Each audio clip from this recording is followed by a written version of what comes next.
Assalamu alaikum. I am Mariam Khan, RDN working as a diet and nutrition coach at PRC. In my last video, मैंने आपसे बीमारी की सूरत में नमक यानी सॉल्ट की मिकदार कम करने के बारे में इंफॉर्मेशन शेयर की थी। आज भी मैं आपको नमक के बारे में ही कुछ इंफॉर्मेशन दूंगी। यानी अगर आप बीमार नहीं हैं और एक सेहतमंद ज़िंदगी गुजार रहे हैं तो फिर आपको नमक की कितनी मिकदार की ज़रूरत है और आखिर हमें नमक क्यों चाहिए। नमक यानी सॉल्ट सोडियम और क्लोराइड से मिलकर बना होता है। साइंटिफिक लैंग्वेज में इन्हें हम इलेक्ट्रोलाइट्स कहते हैं। ये इलेक्ट्रोलाइट्स हमारे जिस्म में बहुत से अहम काम कर रहे होते हैं। मसलन सोडियम हमारे जिस्म में हमारी हड्डियों का एक अहम हिस्सा है। इसके अलावा ये इलेक्ट्रोलाइट्स हमारे जिस्म में फ्लूइड बैलेंस और पीएच बैलेंस को मेंटेन करने में मददगार साबित होते हैं।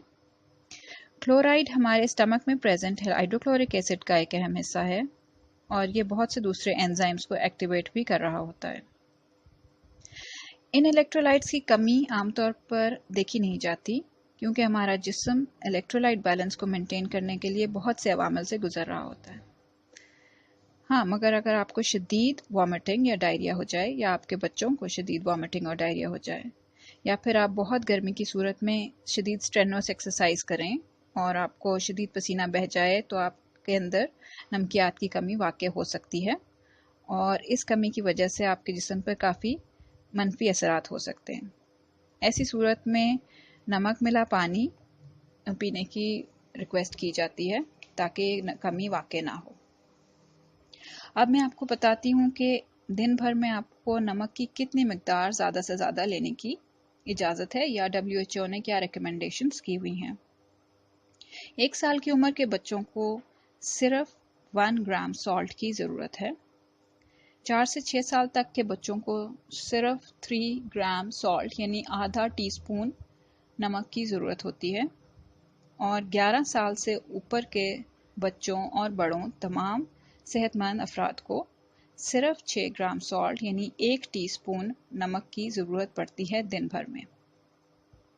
इससे ज़्यादा नमक लेना हमारे लिए अनहेल्दी हो सकता है और ये भी बात याद रखिए कि नमक सिर्फ वही नहीं है जो हम अपने खानों में शामिल करते हैं।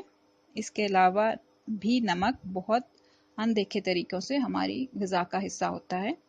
बहुत सी रेडी टू ईट फूड्स ऐसी हैं जिसमें नमक या सोडियम प्रेजेंट होता है। नेचुरली भी बहुत सी फूड्स यानी सब्जियां, गोश्त वगैरह ऐसे हैं जिसमें सोडियम प्रेजेंट होता है और जो हमारे जिस्म में जा रहा होता है।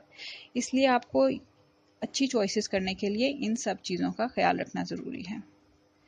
आप अपने और अपने ख़ानदान के लिए बेहतर डिसीजंस कीजिए और अगर आपको लगता है कि आपके डिसीजंस करने में हम आपके मददगार साबित हो सकते हैं तो आप हमसे ज़रूर कांटेक्ट कीजिए। हमारा कांटेक्ट आपको स्क्रीन पर डिस्प्ले होता हुआ दिख रहा है। शुक्रिया।